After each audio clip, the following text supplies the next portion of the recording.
BJP Sapa से बगावत करने वाले प्रत्याशी बनाए जा सकते हैं। बसपा प्रमुख वर्तमान 10 सांसदों की गतिविधियों से नाराज हैं। जहां काशीराम जयंती के आसपास पहली लिस्ट जारी करेगी बीएसपी। पहली लिस्ट में 20 प्रत्याशियों के नामों का ऐलान होगा।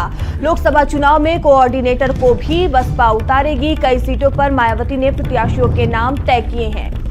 और इस खबर पर अधिक जानकारी के साथ संदीप हमसे जुड़ चुके हैं। संदीप, जल्द ही बीएसपी जो है वो प्रत्याशियों की लिस्ट जारी कर सकती है?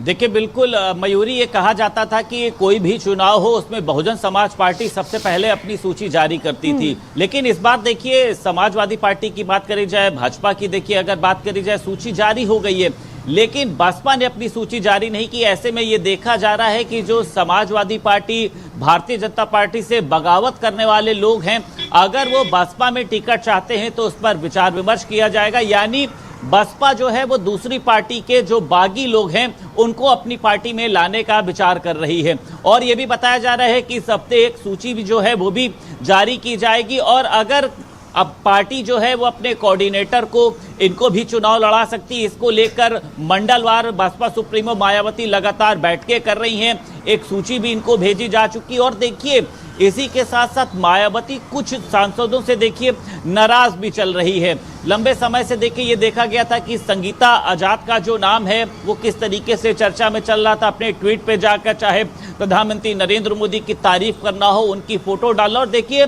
लालगंज से सांसद देखिए संगीता आजाद का जो प्रभाव है वो सभी को पता है। वहां पर उनके जो ससुर हैं गांधी आजाद, वो भी वहां से राष्ट्रीय महासचिव रह चुके। एक बड़ा जो ये कहा जा सकता है कि उनका घराना है वो बहुजन समाज पार्टी से जुड़ा हुआ है। खुद इनके जो पति हैं वो विधायक रह चुके, इनकी जो सास है वो भी वहां से जिला पंचायत।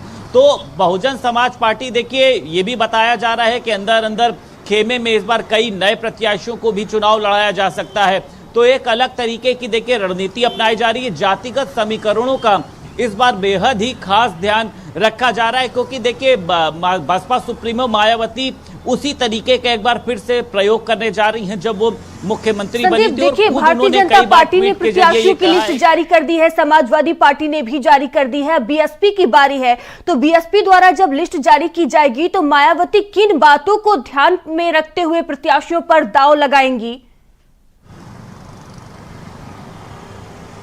देखिए, पिछले चुनाव का प्रदर्शन जो है वो इस बार मायावती देख रही है। जैसा कि अभी देखिए, ये देखा गया था कि पिछले चुनाव में जिन प्रत्याशियों को 2 लाख से ज्यादा वोट मिले थे, पहली बात तो ये ध्यान रखा जाएगा। दूसरा, उन प्रत्याशियों का अपने अपने क्षेत्रों में किस तरीके का प्रभाव है। और उसी के साथ देखिए, जैसे वो चाहे भारतीय जनता पार्टी हो चाहे समाजवादी पार्टी हो, जातिगत समीकरण, यानी वहां का जातिगत समीकरण क्या कहता है कि वहां पर उस समुदाय के लोग हैं कि उनको संख्या बल के आधार पर वोट मिल सकता है। अंदर अंदर खेमे में देखिए ये भी बताया जा रहा है कि कई लोगों के जो नाम है वो भी तय हो चुके हैं। 15 से 16 लोगों के प्रत्याशियों की जो लिस्ट है वो भी सामने आ सकती है, क्योंकि देखिए समय बेहद कम बचा है। ये सभी को पता है कि मार्च के अगर बात करी जाए 15 से 20 तारीख या फिर इसके पहले अधिसूचना जारी हो सकती है। तो बसपा की देखिए लिस्ट प्रत्याशियों की ना जारी होना कई तरीके के सवाल भी खड़े कर रही है कि क्या बहुजन समाज पार्टी को